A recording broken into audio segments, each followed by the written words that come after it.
یہ محفل سجی ہے ان کی نسبت حافظ قرآن کی طرف، یہ نسبت سجی ہے ان کی نسبت علماء کی طرف، یہ نسبت سجی ہے ان کی نسبت زہاد کی طرف، صلحاء کی طرف، جو راتوں کو جاگتے ہیں، اللہ کے سامنے روتے ہیں، گر گراتے ہیں امت کے لیے، امت کی بیداری کے لیے، امت کو دین پر قائم رہنے کے لیے اللہ کو مناتے ہیں، آنسوں کو بہاتے ہیں۔ آج اسی طرح کی شخصیات ہمارے درمیان تشریف فرما ہے،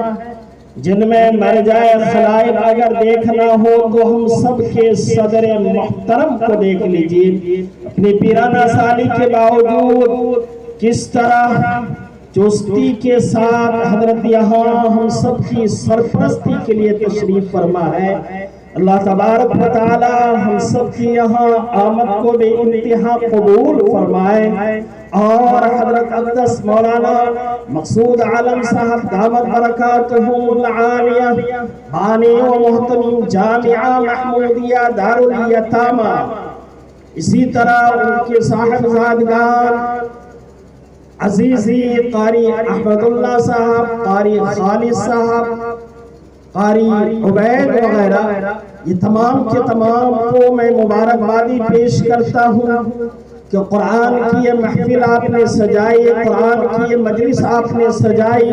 یقیناً آپ کے دل میں درد ہے، لگن ہے، قرآن ہے، جذبہ ہے، جس کی بنیاد کے اوپر آپ یہ چاہتے ہیں کہ قرآن کی تعلیم عام ہو جائے، قرآن عام ہو جائے، تجوید عام ہو جائے، قرآن عام ہو جائے، ہر گھر کے اندر پڑھنے والا عمدہ سے عمدہ قرآن کریم کی تلاوت کرنے والا بن جائے۔ جب صبح ہو جائے تو اخبار پڑھنے کے بجائے، ناشتہ کرنے کے بجائے ان کے دل کے اندر یہ جذبہ پیدا ہو جانا چاہیے کہ جب تک ہمارے گھروں کے اندر یاسین شریف کی تلاوت نہیں ہوگی، جب تک ہمارے گھروں کے اندر قرآن کریم کی تلاوت نہیں ہوگی، اس وقت تک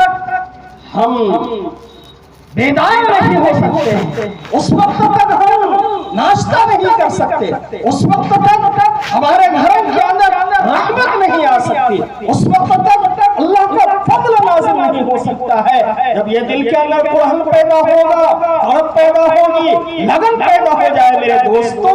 تو ہر گھر کے اندر قرآن کی تلاوت ہوگی، ہر گھر سے قرآن کریم کی آواز آنے لگے گی۔ ضرورت اس بات کی ہے اپنے آپ کو قرآن سے لگائے میرے دوستو، قرآن اعلیٰ، میرے دوستو قرآن کتاب ہدایت ہے۔ جب ہم قرآن کے ساتھ جڑ جائیں گے، جس طرح قرآن اعلیٰ ہے، اللہ کی کتاب اعلیٰ ہے، ہم اس کے ساتھ نسبت رکھنے کی وجہ سے اور نسبت جوڑنے کی وجہ سے، ان کے ساتھ ملنے کی وجہ سے، لگنے کی وجہ سے، محبت کرنے کی وجہ سے میرے دوستو ہم بھی اعلیٰ اور عرفہ بن جائیں گے، اللہ کی رحمت کے اور اللہ کے فضل کے ہم آپ مستحق بن جائیں گے۔ میں آپ کو مثال سے سمجھانا چاہتا ہوں، آپ نے دیکھا ہوگا گھر کے اندر عمدہ سے عمدہ آپ کاغذات کو رکھتے ہیں، لیکن وہ کاغذات ضرورت کے موقع کے اوپر جب آپ نے استعمال کر لیا، کہیں ادھر سے ادھر اٹھا کر پھینک دیا جاتا ہے، حالانکہ وہ عمدہ کاغذ ہے، بڑی قیمتی کاغذ ہے، لیکن اس کے باوجود ضرورت مکمل ہونے کے بعد اس کی طرف توجہ نہیں ہوتی ہے۔ لیکن ایک ادنا سا کاغذ ہے، اس کاغذ کے اوپر قرآن کریم لکھا ہوا ہے، اس کاغذ کے اوپر قرآن کریم کی آیت لکھی ہوئی ہے، سب سے ادنا میرے دوستو کاغذ ہوگا۔ اگر آپ کی نظر پڑ جائے، آپ کے اندر دینی حمیت ہے، قرآنی حمیت ہے، ایمانی حمیت ہے، رسول اللہ صلی اللہ علیہ وسلم سے محبت ہے، آپ صلی اللہ علیہ وسلم کے لائے ہوئے دین سے آپ کو پیار ہے میرے دوستو، آپ تڑپ جائیں گے، اس قرآن کریم کی اس کاغذ کو آپ اٹھائیں گے اور اپنے آنکھوں سے لگائیں گے، سینوں سے لگائیں گے اور عمدہ جگہ کے اوپر رکھیں گے۔ آپ سے کوئی پوچھ سکتا ہے کہ عمدہ سے عمدہ کاغذ یہاں ادھر سے ادھر بکھرے ہوئے ہیں، ادھر سے ادھر پڑے ہوئے ہیں، کہ آپ نے اس کاغذ کو اپنی آنکھوں سے نہیں لگایا، اپنے سینوں سے نہیں لگایا، کیا آپ نے معمولی کاغذ کاغذ ہے، اس معمولی کاغذ کو آپ نے عقیدت کے ساتھ اٹھایا اور اپنے آنکھوں سے لگایا، چوما، سینوں سے لگایا اور عمدہ جگہ کے اوپر رکھا۔ پھر کیا بات ہے؟ آپ یہی جواب دیں گے اگرچہ معمولی کاغذ ہے لیکن اس کے اوپر میرے اللہ کا کلام لکھا ہوا ہے، قرآن لکھا ہوا ہے، قرآنی آیت لکھی ہوئی ہے، اس وجہ سے یہ ادنا کاغذ بھی اعلیٰ ہوگا۔ ایک ادنا کاغذ کی تقدیر اس طرح بدل سکتی ہے۔ تو یہ ہم اور آپ سوچئے کہ جس سینے کے اندر قرآن ہوگا، جس سینے کے اندر قرآن کریم محفوظ ہوگا میرے دوستو، وہ سینہ کتنا اعلیٰ اور کتنا عرفہ ہو جائے گا۔ اسی نسبت کے اوپر یہ محفل سجائی گئی ہے۔ آپ اس محفل کی قدر و قیمت سمجھ سکتے ہیں یہ محفل کتنی اعلیٰ محفل اور کتنی عرفہ محفل ہے۔ اس کے اوپر ایک بات یاد آئی کہ آج ہمارے دل کے اندر قرآن کریم کی عظمت معلوم نہیں ہوتی ہے، آج ہمارے دل کے اندر قرآن کی اہمیت معلوم نہیں ہوتی ہے کہ قرآن کا ادب کرنے کی وجہ سے جس سینے کے اندر قرآن ہے، جس سینے میں قرآن کریم محفوظ ہے، وہ سینوں کا ادب کرنے کی وجہ سے، وہ انسان کا ادب کرنے کی وجہ سے، وہ بچے کا ادب کرنے کی وجہ سے ہم اور آپ کو کیا ملتا ہے؟ مدینہ المنورہ کے اندر ایک شخص مدفون ہے جو بہت ہی بڑے محدث تھے، حضرت مولانا بدر عالم صاحب میرٹھی رحمت اللہ علیہ۔ ان کے احوال میں لکھا ہے کہ مدینہ المنورہ کے جنت البقیع میں وہ مدفون تھے، وہاں پہ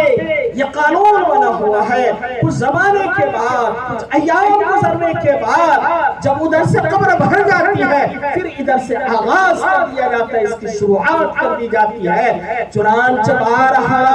وہاں کی حکومتوں نے، حکومت کے کارندوں نے حضرت کی قبر مبارک کو کھولا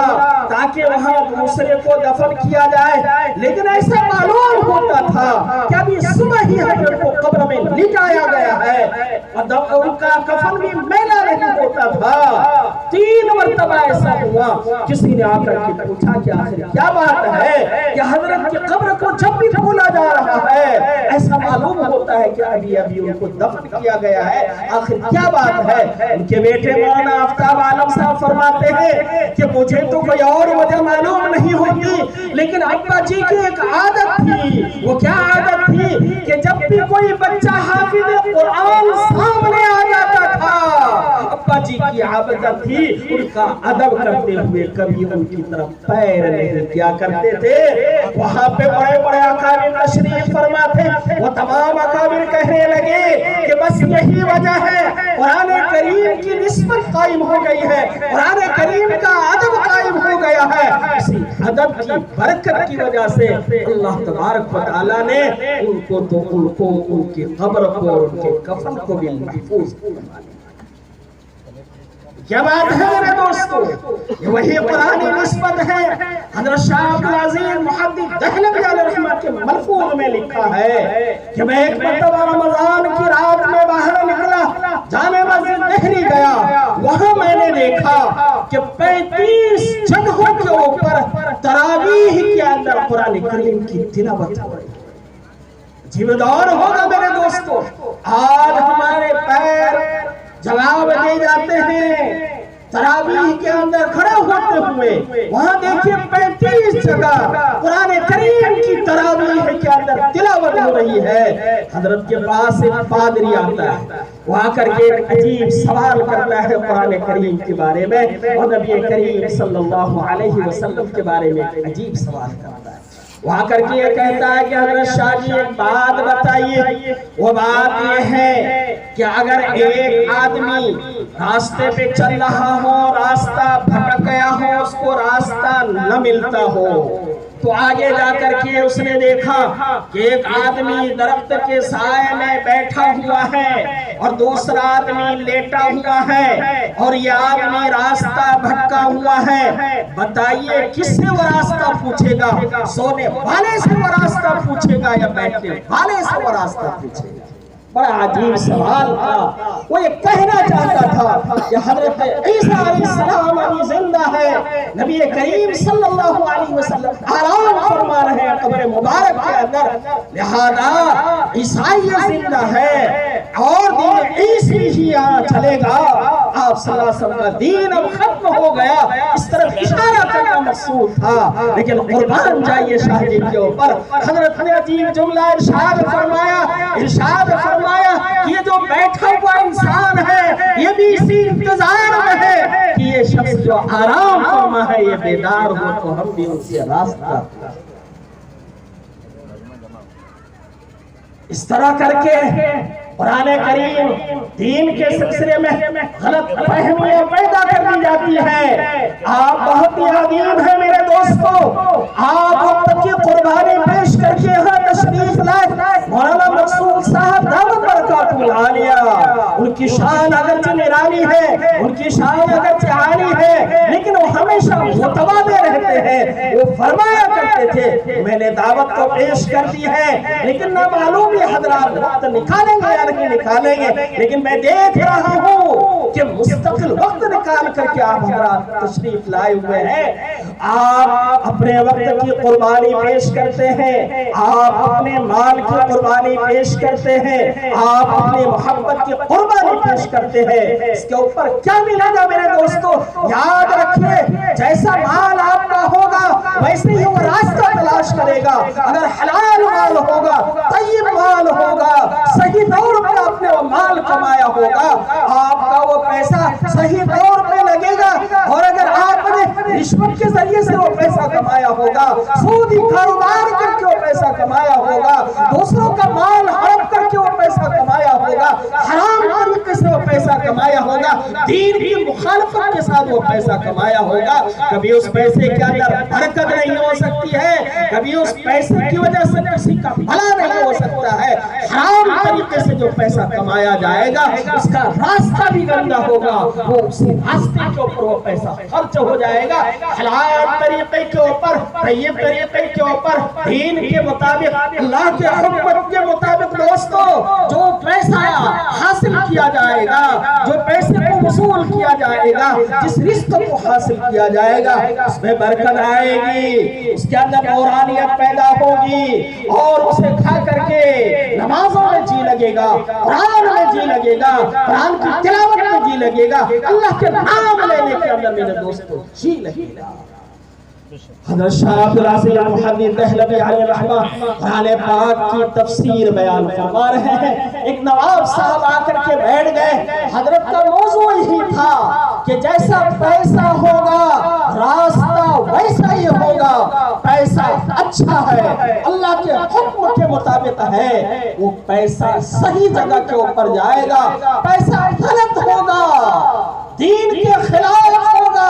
اللہ کے حکم کے خلاف ہوگا، یاد رکھیے حضرت نے فرمایا غلط جگہ کے اوپر پیسہ جانا ہے جانا۔ آپ صاحب پریشان ہو گئے، دلی اعتبار سے بے چین ہو گئے، حلق سے یہ بات اتر نہیں رہی، دل میں وہ سوچنے لگے اور شاہ صاحب سے وہ کہنے لگے کہ حضرت پیسے کو آپ تو نہیں ہے، پیسے کو یا پیر تو نہیں ہے، کیسے معلوم ہوگا پیسے کو کہ میں صحیح راستے کے اوپر آیا ہوں، اس لیے صحیح راستے کے اوپر خرچ ہوگا، غلط راستے سے میں آیا ہوں، غلط راستے کے اوپر یہ پیسہ خرچ ہوگا۔ حضرت نے فرمایا اگر تمہیں یقین نہیں ہے تو پھر خرچ کر کے دیکھ لو، آزما کر کے دیکھ لو، وہ نواب کا پیسہ سعودی کاروبار کے اوپر مشتمل پیسہ تھا، وہ چلا یہاں سے اور دلی کی جامع مسجد میں پہنچا، اور پہنچنے کے بعد وہاں فقراء کی ٹولی بیٹھی ہوئی تھی، فقراء کی ٹیم بیٹھی ہوئی تھی، وہاں نواب صاحب گئے اور جا کر کے ان فقراء میں سے دیکھا کون زیادہ مستحق ہے، کون زیادہ نگرانونا ہے، اسے ہی یہ پیسہ دیا جائے۔ چنانچہ ایک نوجوان کو دیکھا کہ وہ نوجوان کا دونوں پیر کٹا ہوا ہے، ہاتھ ان کے کٹے ہوئے ہیں اور سب سے زیادہ اپاہج معلوم ہو رہا تھا۔ انہوں نے سوچا یہی ان کا مصرف ہے، لہذا انہیں کو پیسہ دے دیا جائے، اور ان کے پاس جو کچھ تھا نکال کر کے وہ اپاہج کو دے دیا اور ان سے چلے۔ صبح کو یہ دیکھنے کے لیے کہ میرا جو پیسہ غلط پیسہ تھا، رشوت والا پیسہ تھا، سود والا پیسہ تھا، اللہ کے حکم کے خلاف والا پیسہ تھا، وہ پیسہ میں نے ایک اپاہج کو، مستحق کو دے دیا، ذرا امتحان لے لوں جا کر کے کہ وہ پیسہ کہاں گیا اور کیسے خرچ ہوا۔ صبح سویرے وہ پہنچ گئے، اور پہنچنے کے بعد جب اپنوں کی ٹولی ہوتی، دوسرے لوگ موجود نہیں ہوتے، تو اپنوں والی بات ہوتی ہے۔ چنانچہ یہ بھیس بدلے ہوئے تھے، فقیروں کے بھیس میں گئے ہوئے تھے، اور آپس میں مل گئے جا کر کے اس اپاہج کو دیکھا اور پہچان لیا۔ بڑی بشاشت کے ساتھ بڑا خوش تھا، ہنس رہا تھا، مسکرا رہا تھا، ہر ایک اپنی کارگزاری بیان کر رہا تھا، ایک دوسرے سے پوچھ رہا تھا، بتا رات میں تجھے کتنے پیسے ملے، کیا کیا؟ کہا اتنے پیسے ملے، یہ کیا، اتنے پیسے ملے، یہ کیا۔ جب اس اپاہج نوجوان کی باری آئی تو کسی نے پوچھا کہ ارے تو بتا کہ تجھے کتنا پیسہ ملا تھا اور تو نے کیا کیا؟ تو کہنے لگا کہ شام تک تو کوئی آیا نہیں تھا، کوئی زیادہ پیسہ ملا نہیں تھا، میں سوچ رہا تھا کہ آج بھوکا ہی سو جاؤں گا، لیکن رات کے اندر اخیر کے اندر جب میں جانے والا تھا، جانے سے پہلے ایک سخی داتا آیا، اور سخی داتا آ کر کے ڈھیر سارا روپیہ میرے دامن کے اندر ڈال کر کے چلا گیا۔ پھر کیا تھا، میں خوشی خوشی گیا اور جا کر کے میں نے شراب کی بوتل خریدی اور عمدہ سے عمدہ کھانا خریدا، اور میرے بغل کے اندر جو فقیر تھی اس کو میں نے دعوت دی، شراب پیتا رہا، کھانا کھاتا رہا، اور عورت سے زنا کرتا رہا، اس کو بھی میں نے پیسے دیے، اور پورے پیسے میں نے ان کے اوپر لٹا دیے۔ بہت ہی مزہ آیا رات کے اندر۔ یہ نواب یہ بات سن کر کے حیران، یہ بات سن کر کے پریشان کہ اللہ کیا ماجرا ہے، میرا پیسہ غلط تھا، یہ میں نے اپاہج کو دیا تھا، مستحق سمجھ کر کے دیا تھا، کہ اللہ پیسہ کہاں گیا؟ زناکاری کے اندر، شراب خوری کے اندر یہ پیسہ گیا۔ وہاں سے غمگین ہو کر کے شاہ کی خدمت میں حاضر ہوتے ہیں، اور آ کر کے عرض کرتے ہیں کہ حضرت آپ نے بالکل سچ فرمایا، جیسا پیسہ ہوگا جانے کا راستہ بھی وہی ہوگا، غلط پیسہ ہوگا غلط جانے کا راستہ ہوگا، اچھا پیسہ ہوگا اچھا جانے کا راستہ ہوگا۔ کہا کیا واقعہ پیش آیا؟ کہا اس طرح کا واقعہ پیش آیا۔ پھر حضرت مسکرائے اور ارشاد فرمایا، صبح صبح کا وقت ہے، میری قمیص وہاں لگی ہوئی ہے، جاؤ اس کے اندر سے۔ اس وقت چاندی کے سکے چلتے تھے، فرمایا ایک سکہ وہاں سے نکالو اور اس راستے کے اوپر چلتے ہوئے چلے جاؤ، جہاں تک تم چلتے ہوئے چلے جاؤ گے کوئی انسان ملے اگر جو پہلا انسان ہو یہ سکہ اسی کو دے دینا، وہی اس سکے کا مستحق ہوگا اور وہی سب سے بڑا غریب اور فقیر۔ شاہ صاحب کی جیب میں ہاتھ ڈالا، وہ سکہ نکالا، نواب صاحب چل رہے، دور سے دیکھا ایک شخص ہے، بہت ہی متواضعانہ لباس ہے، راقبہ پہنے ہوئے ہیں اور بہت ہی اچھا حلیہ ہے۔ سامنے سے جب وہ دیکھتے ہیں ششو پنج میں وہ مبتلا ہیں، حضرت نے فرمایا مستحق انسان کو دینا، اور ایک طرف فرمایا جو سب سے پہلا انسان تمہیں ملے گا اسے دے دینا۔ ان کے حلیے سے معلوم ہوتا ہے، ان کے چہرے خوشبو سے معلوم ہوتا ہے، ان کے لباس سے معلوم ہوتا ہے یہ کوئی شام کا لڑکا ہے، کوئی مستحق نہیں ہے، لیکن حضرت نے فرمایا جو پہلا انسان ملے گا وہ غریب ہوگا، انہیں دے دینا۔ بہت زیادہ پریشان ہوئے، لیکن کہنے لگے جب حضرت کا حکم ہے لہذا یہ پیسہ انہیں دے دینا چاہیے۔ میرے دوستو جیسے انہوں نے جیب سے وہ پیسے کو نکالا، اس شخص کو آواز دیا، آواز دینے کے بعد جب اس کو روکا، روکنے کے بعد جب ہاتھ بڑھا کر کے وہ پیسہ دیا، پیسہ لے کر کے وہ آگے کی طرف جلدی چل رہا ہے، پیچھے وہ نواب صاحب بھی جا رہے ہیں۔ کچھ دور جا کر کے انہوں نے دیکھا کہ اندر رومال سے کسی چیز کو نکالا، کوئی چیز لپیٹ کر کے رومال میں انہوں نے رکھا تھا، کوڑے کے پاس گیا اور جا کر کے وہاں اس کو پھینک دیا۔